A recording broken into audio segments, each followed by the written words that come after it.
Nagaa Rabbii bakka jirtanitti isiniif haa baay'atu. Obboleewwan koo warroonni viidiyoo kana argaa jirtan nagaa keessanii ani nagaa kudha galata Rabbii.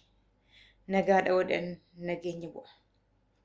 Egaa har'a obboleewwan koo wantin fuuldura keessanitti dhiyaadhe yookiin immoo wantin isin kadhachuudhaaf fuuldura keessan dhaabbadhe obboleewwan koo lamaan asirratti argitan kana Baqqaluu Addunyaa fi Abarruu Addunyaa jedhamu. Baqqaluu Addunyaa biyya Joordaanitti erga nu jalaa boqattee ji'a tokkoo fi torbee tokko lakkoofsisee jira. Akkuma ishiin boqatteen obboleettiin ishiidhaa Abarruun immooyyuu Beerut hojjetti. Achitti yeroo du'a ishii kana dhageessu rifaatuun waan baay'ee nama godha. Fooqirraa of darbite obboleettiin keenya kun fooqee barafaarraa of darbite ammaaf mana yaalaa jirti.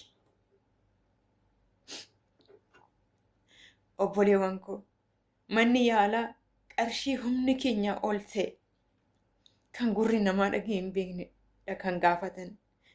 Amma obboleettiin keenya kun warroonni nu gargaartanis hin jirtu obboleewwan koo.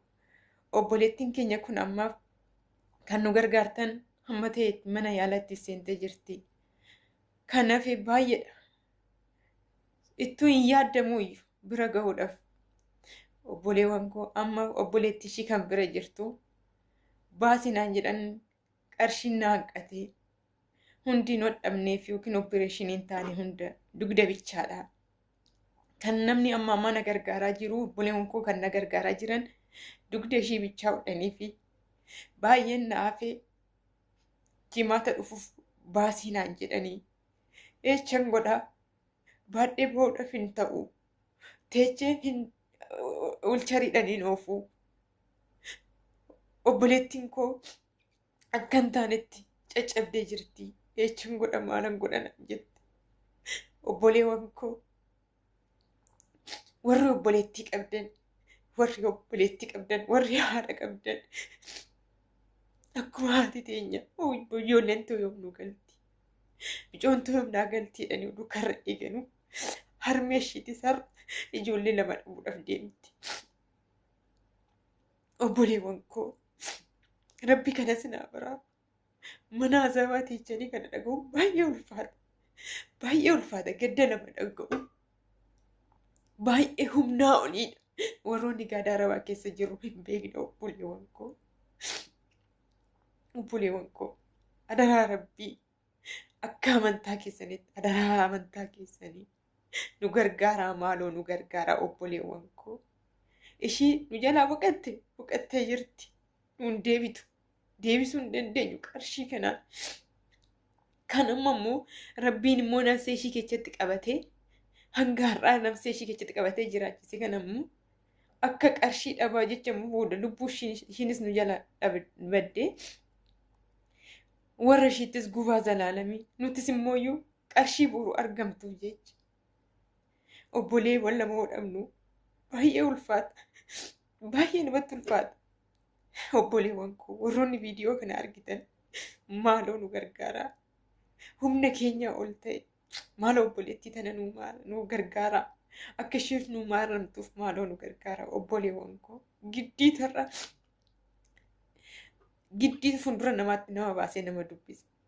Obboleewwan koo warri obboleettii qabdan obboleettii teessan yaadadhaa. Obboleettii oduu taatee hoo maalan godhaa. Oduun ani boqadhee harmeen ta'oo kana dhageechi maal jetti kan jedhu tokko nutti haa dhaga'amu obboleewwan koo. Maaloo nu gargaaraa. Warroonni biyya san jirtan warri biyya Beerut jirtan maaloo akka nu gaafattaniif warri bahuu haalli isiniif mijate dhaqxanii akka obboleetti ishii yashiin bira jirti. Kophaa ishii bira jirti.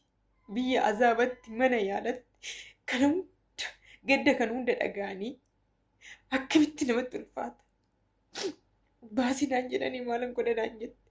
Maalan godha obboleewwan koo bakka isin qunname humna kiyyaa ol ta'e humna kootii ol ta'e waan an godhu dhabe ishii lammaffas dhabuudhaaf deemna. Maaloo nu gargaaraa warra achi jirtan dhaqaatoo nu jajjabeessaa.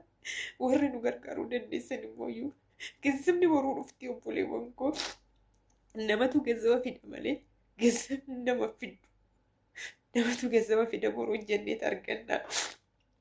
Yeroodhaaf muddama nutti ta'e oduuwwan qaxaroo qaban ta'e rakkoon qabu.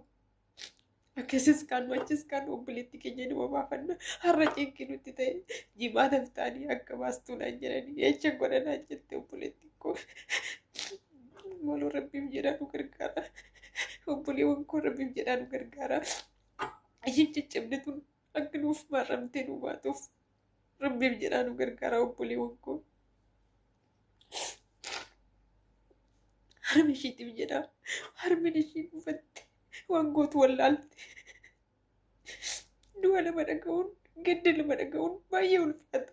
Ishiinis duutiin galtetteen boocham qarshiin nu gaafatanii humna keenya olii namaatti yoo asirra jirtan obboleewwan koo warri viidiyoon kun isin bira ga'e rabbiif jedhaa nu gargaara. Adaraa keessan ishii Joordaan itti nu jalaa boqattirree garuu kan deemte seeraan deemte. Garuu nuti ishii seeraan ala ta'e nama seeraan ala deemee nama waraqaa tokko hin qabne nama gaafii tokko hin qabne nama dallaalaa tokko hin qabne taate koo deemtu baatee irratti reeffi ishii fireezerii arabaa keessatti ji'a tokkoof torban tokko guutte yookiin ishii nu galte ishii awwaallanne ishii tanatti deebinee dhukkuba ishiitii fi wallaallan waa lama dhabne ma.